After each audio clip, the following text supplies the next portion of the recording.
लाजवती एक विधवा स्त्री थी। उसका एक ही सहारा था, उसका बेटा सुरेंद्र। लाजवती सुरेंद्र को बड़ा आदमी बनाना चाहती थी, इसलिए वह लोगों के घरों में काम करती थी, जिससे वह अपने बेटे को पढ़ा सके।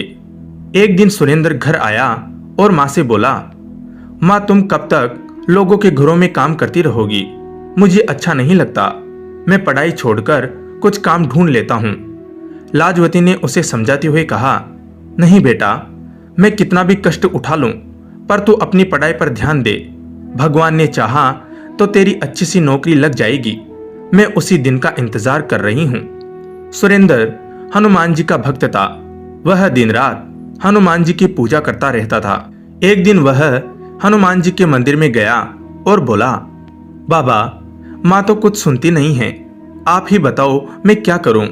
आप ही उन्हें समझाओ। वह बजरंगबली के सामने बैठकर बातें करता रहा। उसे विश्वास था कि बजरंगबली उसकी माँ को समझा देंगे और वह सुरेंद्र को काम करने के लिए इजाजत दे देगी।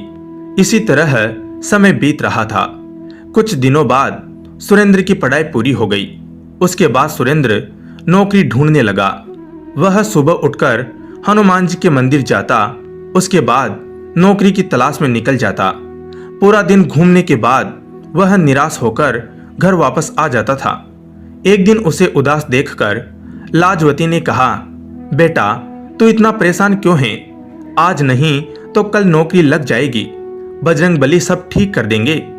यह सुनकर सुरेंद्र ने कहा, माँ मैं चाहता हूं कि तुम काम न करो, लेकिन अब मुझे नौकरी नहीं मिल रही। यदि कुछ दिन और ऐसा चला तो मैं नौकरी की तलाश छोड़कर मजदूरी करना शुरू कर दूंगा। तब लाजवती बोली, नहीं बेटा, तू ऐसा बिल्कुल नहीं करेगा। तू कोशिश करता रहे, सब ठीक हो जाएगा। अगले दिन सुरेंद्र फिर नौकरी की तलाश में जा रहा था। तभी उसे उसके पुराने स्कूल के मास्टर जी मिल गए। उन्होंने सुरेंद्र से कहा, बेटा कहाँ जा रहे हो? मैं तो तुम्हारे घर जा रहा था। यह सुनकर सुरेंद्र ने कहा, नमस्ते मास्टर जी, मैं तो नौकरी की तलाश में जा रहा था। आप बताइए क्या काम था? मास्टर जी ने कहा, बेटा रामपुरा गांव में एक मास्टर जी पढ़ाते थे, वे अब रिटायर्ड हो गए हैं। उनकी जगह नए मास्टर जी आने वाले थे, लेकिन वे नहीं आ पाए। यदि तुम कल से 3 दिन तक उनकी जगह पढ़ा सको तो मैं हेड मास्टर जी से कहकर तुम्हारी नौकरी पक्की करवा सकता हूँ। सरकारी नौकरी है। तुम्हारी माँ की परेशानी देखकर मैंने बात की है, लेकिन मेरी बात खराब नहीं होनी चाहिए। तुम्हें समय पर जाना होगा और बच्चों को अच्छे से हिंदी पढ़ानी होगी। यह सुनकर सुरेंद्र बहुत खुश हुआ। उसने कहा, आपका बहुत धन्यवाद मास्टर जी, लेकिन वहां केवल 3 दिन ही क्यों पढ़ाना है? तब मास्टर जी ने कहा, वहां और भी अध्यापक आएंगे, जो भी 3 दिन अच्छे से पढ़ा लेगा उसकी नौकरी पक्की हो जाएगी। सुरेंद्र ने मास्टर जी को धन्यवाद दिया और घर आकर यह खबर माँ को सुनाई। लाजवती उसकी बात सुनकर बहुत खुश हुई। सुरेंद्र ने बजरंगबली के सामने बैठकर प्रार्थना की, हे बाबा, मुझे यह नौकरी दिलवा दीजिए।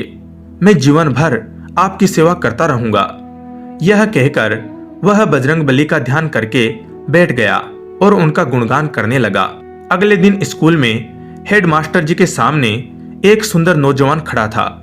सुरेंद्र ने अपना परिचय दिया और हेड मास्टर जी ने उसे बच्चों को पढ़ाने के लिए भेज दिया।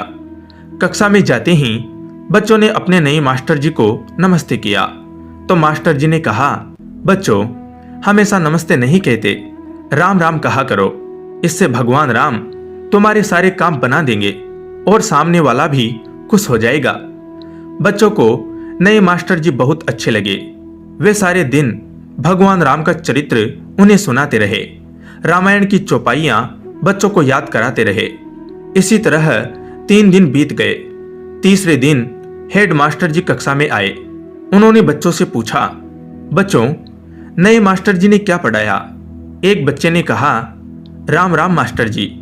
उसके बाद उस बच्चे ने रामायण की चौपाइयां सुनाई, भगवान राम का गुणगान किया। यह सुनकर हेड मास्टर जी ने कहा, अरे मास्टर जी, आपने तो कमाल कर दिया। इतना तो हम कई वर्षों में नहीं सिखा पाते जितना आपने 3 दिन में सिखा दिया। आपकी नौकरी पक्की हो गई। मैं आपके मास्टर जी के हाथ से चिट्ठी भिजवा दूंगा।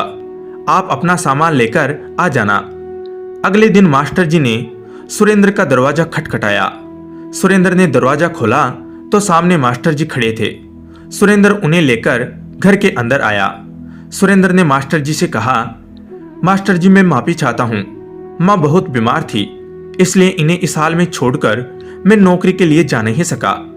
यह सुनकर मास्टर जी चौंक गए। यह तुम क्या कह रहे हो? उस स्कूल के हेडमास्टर ने मुझे यह चिट्ठी दी है और तुम्हारी नौकरी पक्की हो गई।